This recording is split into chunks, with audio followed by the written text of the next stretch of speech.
Army chief के मामले पर इमरान खान को क्या शुबहात। मुस्लिम लीग काफ के सेनेटर कामिल अली आगा ने कहा है कि मैं समझता हूँ नया आर्मी चीफ जो कोई भी हो सीनियर मोस्ट और मेरिट पर होगा। वजीर आजम के मुआविन खुसूसी अता तारड़ ने कहा है कि 2 हफ्ते से जारी लॉन्ग मार्च के ताखीर की वजह उसे आर्मी चीफ की तैनाती से जोड़ना है।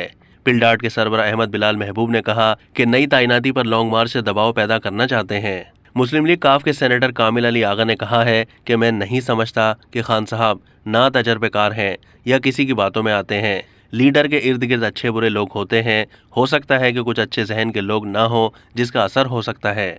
कामिल अली आगा ने कहा है कि खान साहब शुबा जाहिर कर रहे हैं कि अगर नवाज शरीफ जिस आर्मी चीफ का चुनाव करें वो मेरे साथ ज्यादती करे, डिस्क्वालीफाई करे या नवाज शरीफ अपने करप्शन के केसेस माफ करा लें। और खान साहब अपने बयानी के जरिए कई अरसे से ये बात कर रहे हैं। अब तक के लिए इतना ही। मजीद मालूमात के लिए डेली जंग के यूट्यूब चैनल को सब्सक्राइब कीजिए।